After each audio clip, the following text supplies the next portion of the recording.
اعوذ باللہ من الشیطان الرجیم بسم اللہ الرحمن الرحیم ام خلقوا، کیا وہ پیدا کیے گئے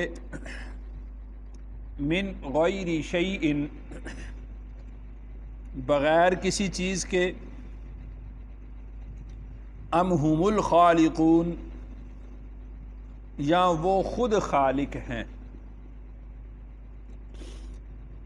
اس آیت سے اللہ تعالیٰ نے بطور سوال کے کچھ آیات نازل فرمائی ہیں۔ اس میں بھی سوال ہے اور اس سے آگے جو ہے وہ سوالات کا ہی سلسلہ ہے، اور یہ سوالات بطور انکار کے ہیں۔ اس کو استفہام انکاری کہتے ہیں۔ جس طرح ہم کسی سے پوچھتے ہیں کہ کیا تجھے کسی نے سمجھایا نہیں، کیا تجھے کسی نے کہا نہیں، مطلب یہ کہ یہ تاکید ہوتی ہے کہ تجھے بار بار سمجھایا ہے، تجھے بار بار کہا ہے۔ تو اسی طرح اللہ نے سوال کیا ہے کہ ام خلقوا من غیر شیء، کیا وہ لوگ بغیر کسی چیز کے پیدا ہو گئے؟ مطلب اس کا یہ ہے کہ وہ خود بخود تو پیدا نہیں ہوئے۔ ام هم الخالقون، یا وہ خود اپنے خالق ہیں، اور یہ بھی ایک انکار ہے کہ وہ خود اپنے خالق بھی نہیں ہیں۔ جب وہ خود بخود پیدا نہیں ہوئے یا وہ اپنے آپ کے خالق نہیں ہیں، تو ان کو سمجھنا چاہیے کہ ان کا ایک خالق ہے، اور جس نے پیدا کیا ہوتا ہے اس کے احکامات کو تسلیم کرنا لازم ہوتا ہے، اس لیے کہ خالق کو پوری قدرت ہے کہ وہ اپنی مخلوق پر احکامات کو نافذ کرے، اپنی مخلوق کے لیے وہ ایک لائحہ عمل دے۔ آپ دیکھتے ہیں کہ آپ کوئی بھی گاڑی، موٹر سائیکل، کوئی بھی کسی بھی قسم کا انجن آپ خریدتے ہیں تو اس کے ساتھ آپ کو اس کا ایک مینول ملتا ہے کہ آپ نے اس کو اس طریقے سے چلانا ہے، اتنے گھنٹے تک آپ اس کو چلا سکتے ہیں، اس کی لائف یہ ہے، اس کی احتیاطیں یہ ہیں۔ تو جب آپ ایک بائک، ایک موٹر سائیکل، ایک گاڑی، ایک انجن تیار کرتے ہیں تو اس کے ساتھ جب آپ کو ایک مینول ملتا ہے تو اللہ تعالیٰ نے یہ جو کارخانہ بنایا ہے، اور اس کارخانے کا روح رواں جب اللہ نے انسان کو بنایا ہے، تو کیا انسان کے لیے کوئی مینول نہ ہوگا؟ کیا انسان کے لیے کوئی لائحہ عمل نہ ہوگا؟ کیا انسان کے لیے کوئی قانون نہ ہوگا؟ تو اللہ نے یہ سوال کیا کہ ام خلقوا من غیر شیء، کیا یہ بغیر کسی چیز کے پیدا ہو گئے، یعنی خود بخود ہی پیدا ہو گئے ہیں کہ ان کے اوپر کسی قسم کا کوئی قانون لاگو نہیں ہوتا، کوئی اصول ان پر لازم نہیں آتا؟ ام هم الخالقون، یا یہ خالق ہیں؟ اگر یہ خالق ہیں تو پھر یہ قانون لے کر آئیں، قانون تو بہرحال چاہیے ہوگا۔ ام خلق السماوات والارض، یا انہوں نے پیدا کیا ہے آسمانوں کو اور زمین کو۔ اب دوسرا سوال اللہ نے، تیسرا سوال یوں فرمایا کہ کیا زمین اور آسمان کے یہ خالق ہیں؟ جب زمین اور آسمان کے اگر یہ خالق ہیں تو پھر جیسے چاہے یہ رہیں، جیسے چاہیں یہ پھریں، اور اس پوری قلم رو کے اندر ان سے کوئی سوال نہ کرے، کوئی پوچھے نہ۔ اگر انہوں نے زمین اور آسمان کو پیدا کیا ہے تو زمین اور آسمان کا اختیار ان کے پاس ہے، جیسے چاہیں یہ کریں۔ آگے اللہ ارشاد فرماتے ہیں کہ بل لا یوقنون، بلکہ حقیقت یہ ہے کہ یہ لوگ ایمان نہیں رکھتے، یہ لوگ یقین نہیں رکھتے۔ یعنی ان سب سوالوں کا جواب جب آپ ان سے لیں گے تو ان سارے سوالوں کا جواب یہ نفی میں دیں گے۔ مثال کے طور پر آپ پوچھیں کسی سے بھی کہ کیا تم خود بخود پیدا ہو گئے، وہ کہے گا نہیں، خود بخود تو میں نہیں پیدا ہوا۔ اچھا، پھر دوسرا سوال ہے کہ کیا تو نے لوگوں کو پیدا کیا ہے؟ اب اس کا بھی ظاہر سا جواب ہے کہ لوگوں کو اس نے پیدا نہیں کیا۔ اگر اس نے پیدا کیا ہوتا تو اس سے پہلے جو لوگ ہیں ان کو کس نے پیدا کیا ہے؟ پھر تیسرا سوال یہ ہے کہ ام خلق السماوات والارض، کیا یہ جو لوگ اللہ کا انکار کر رہے ہیں زمین اور آسمان کو انہوں نے پیدا کیا ہے؟ تو اس کا جواب بھی صاف سی بات ہے کہ نفی میں ہے۔ تو جب یہ سارے سوالوں کے جواب نفی کے اندر ہیں تو پھر حقیقت کھل کر واضح ہو جاتی ہے کہ بل لا یوقنون، کہ حقیقت یہ ہے کہ یہ یقین نہیں رکھتے، حقیقت یہ ہے کہ یہ ایمان نہیں رکھتے۔ پھر آگے اللہ تعالیٰ نے سوال کو کچھ مزید بدلا ہے، فرمایا کہ ام عندہم، کیا ان کے پاس ہے خزائن ربک، تیرے رب کے خزانے، ام ہم المسیطرون، یا وہ ان کے نگہبان ہیں، وہ ان کے محافظ ہیں، وہ ان کے دروغہ ہیں۔ چلیں یہ تو بات مان لیتے ہیں کہ زمین اور آسمان اللہ نے پیدا کیے، ان کو بھی اللہ نے پیدا کیا، تو پھر کیا زمین اور آسمان کے سارے خزانے اللہ نے ان کے سپرد کر دیے ہیں کہ اللہ نے زمین اور آسمان کو بنایا اور پھر اللہ تعالیٰ کی ذات نعوذ باللہ معطل ہو کر بیٹھ گئی اور سارے کے سارے خزانے ان کے سپرد کر دیے ہیں، اب یہ جیسے چاہیں رہیں، جیسے چاہیں کریں؟ کیا ایسا ہے؟ یا ام ہم المسیطرون، یا ان تمام کے تمام خزانوں کے دروغہ ان کو بنا دیا گیا ہے کہ جس کے لیے چاہیں خیر کے فیصلے کریں، جس کے لیے چاہیں وہ شر کے فیصلے کریں؟ کیا ان کے اختیار میں خیر اور شر کے فیصلے ہیں؟ ام لہم سلم، یا کیا ان کے پاس کوئی سیڑھی ہے، یستمعون فی، کہ وہ سنتے ہیں اس سیڑھی کے ذریعے سے؟ یعنی اب یہ درمیان سے جو رسول کا واسطہ ہے اس کو ختم کر دیا گیا ہے۔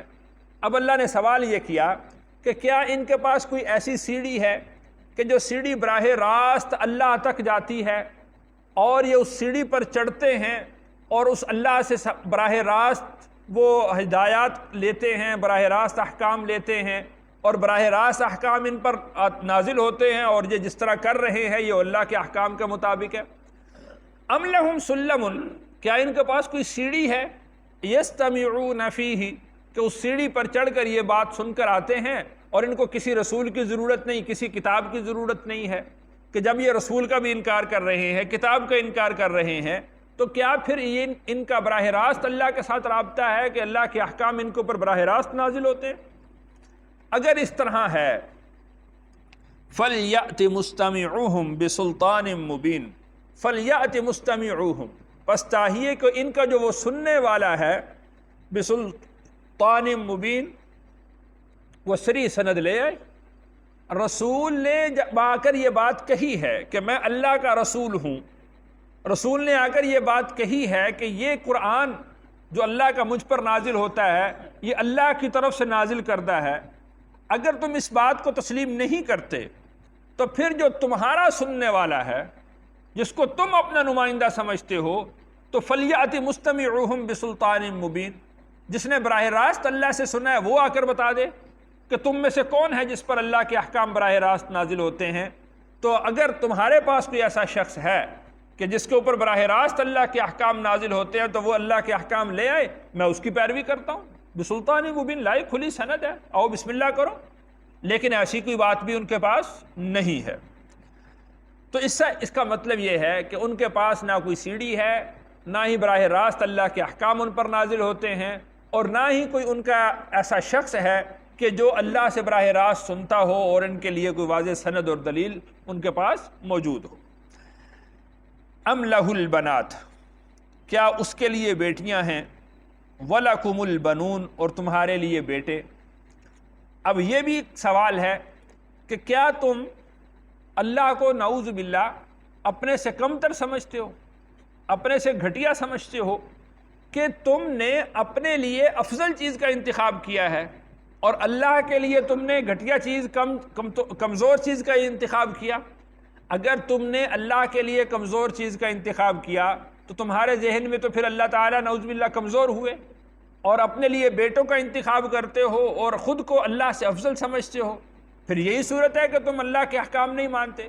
دیکھیں اگر کوئی شخص کسی کا حکم نہیں مانتا تو واضح سی بات ہے کہ وہ اس کو اہمیت نہیں دیتا، وہ اس کو اپنے سے کمتر سمجھتا ہے۔ تو جب اللہ کے احکام تم تسلیم نہیں کر رہے تو کیا تم اللہ کو اپنے سے کمتر سمجھتے ہو جس طرح کہ تم نے اپنے لیے بیٹوں کا انتخاب کیا اور اللہ کے لیے بیٹی کا انتخاب کیا؟ تو اس طرح کی بات بھی نہیں ہے۔ ام تسألہم اجرا، ام کیا، تسألہم اجرا، آپ نے مانگ لیا ہے ان سے کسی اجرت کو، فہم من مغرم مثقلون، پس وہ من مغرم اس تاوان سے، مثقلون بوجھ میں پڑ گئے ہیں۔ یعنی یہ آپ کی بات کیوں تسلیم نہیں کرتے؟ کیا آپ نے ان سے اپنی تبلیغ کے عوض کوئی بھاری معاوضہ طلب کر لیا ہے کہ ان سے وہ بھاری معاوضہ دے نہیں ہوتا اور اس وجہ سے وہ آپ کی بات کو تسلیم نہیں کرتے؟ بلکہ رسول اللہ صلی اللہ علیہ وسلم اور بلکہ تمام انبیاء علیہم الصلاۃ والسلام وہ تو بارہا اعلان یہ کرتے تھے، قل لا اسألکم علیہ اجرا، او بھائی میں تم سے اس پر کسی اجرت کا مطالبہ نہیں کرتا۔ اور پھر وہ تو بھاری تاوان خود دینے کو تیار تھے۔ کیا انہوں نے رسول اللہ صلی اللہ علیہ وسلم کو یہ پیشکش نہیں کی کہ اگر آپ سونا چاہتے ہیں، اگر آپ چاندی چاہتے ہیں تو ہم آپ کو سونا اور چاندی دینے کے لیے تیار ہیں، اگر آپ سرداری چاہتے ہیں ہم آپ کو سرداری دینے کے لیے تیار ہیں، اگر آپ کسی سے نکاح چاہتے ہیں تو ہم اپنی سب سے خوبصورت لڑکی کا آپ کے ساتھ نکاح کرنے کو تیار ہیں۔ وہ تو اجرت دینے کو تیار تھے، اور رسول اللہ صلی اللہ علیہ وسلم نے ان سے کسی بھی اجرت کو قبول نہیں کیا۔ تو وہ آپ کی بات بہرحال کیوں نہیں مانتے؟ ام عندہم الغیب، کیا ان کے پاس غیب آتا ہے؟ فہم یکتبون، اور وہ اس کو لکھ لیتے ہیں۔ پھر یہی سوال ہے کہ وہ آخر کیا بات ہے کہ وہ نبی کی بات کو تسلیم کیوں نہیں کر رہے؟ کیا ان کے پاس کوئی غیب نازل ہوتا ہے؟ کیا جس طرح غیب کی باتیں رسول اللہ صلی اللہ علیہ وسلم بتلاتے ہیں، کیا ان کے پاس غیب کی باتیں آتی ہیں اور وہ ان کو لکھ لیتے ہیں اور وہ اپنی جو ان کے اوپر غیب نازل ہوتا ہے اس لکھے ہوئے غیب کے مطابق وہ چل رہے ہیں اور ان کی زندگی اس غیب کی خبروں کے مطابق چل رہی ہے؟ ام یریدون کیدا، یا یہ ہے کہ وہ چاہتے ہیں ایک داؤ کھیلنا۔ فالذین کفروا، پس وہ لوگ جو منکر ہوئے، ہم المکیدون، وہ داؤ ہی کھیلنے والے ہیں۔ یعنی ساری باتوں کا لب لباب یہ ہے کہ نہ ان کے پاس کوئی دلیل ہے، نہ ان کے پاس کوئی سند ہے، نہ ان کے پاس کوئی غیب اترتا ہے، نہ آپ نے ان سے کسی اجرت کا مطالبہ کیا ہے۔ بس یعنی 100 سوالوں کا ایک سوال، اور وہ یہ ہے کہ یہ ایک داؤ کھیلنا چاہتے ہیں کہ کسی طریقے سے اسلام کو ہرا دیں، کسی طریقے سے اسلام کو زیر کر دیں، کسی طریقے سے رسول اللہ صلی اللہ علیہ وسلم کی آواز کو دبا دیں، کسی طریقے سے قرآن کی آواز کو پست کر دیں۔ صرف یہ ایک داؤ یہ چاہتے ہیں کہ اس طرح کا ان کو مل جائے اور یہ اس کو کھیلیں اور اس کے ذریعے سے اسلام زیر ہو جائے، اس کے ذریعے سے رسول اللہ صلی اللہ علیہ وسلم کی آواز پست ہو جائے۔ اور اسی وجہ سے وہ یوں بھی کہتے تھے کہ وقال الذین کفروا لا تسمعوا لهذا القرآن والغوا فیہ لعلکم تغلبون۔ وہ کہتے تھے کہ جب رسول اللہ صلی اللہ علیہ وسلم قرآن پڑھیں تو تم اس وقت میں شور مچایا کرو، شاید کہ تم اسی طریقے سے غالب آ جاؤ۔ یہ وہ ایک داؤ کھیلنا چاہتے تھے۔ اور اللہ تعالیٰ ارشاد فرماتے ہیں کہ یریدون لیطفئوا نور اللہ بافواہہم واللہ متم نورہ ولو کرہ الکافرون۔ یہ لوگ یہ چاہتے ہیں کہ یہ اللہ کے دین کا جو چراغ ہے یہ اس کو اپنے منہ کی پھونکوں سے اس کو بجھا دیں، حالانکہ اللہ تعالیٰ اس نور کو کامل کرنے والے ہیں، اگرچہ یہ مشرکوں پر، اگرچہ یہ مجرموں پر، کافروں پر یہ بات بھاری ہی کیوں نہ ہو۔ اللہ تعالیٰ سے دعا ہے اللہ تعالیٰ مجھے اور آپ کو اپنے دین کا معاون اور مددگار بنائے اور دین پر کامل عمل کرنے والا بنائے۔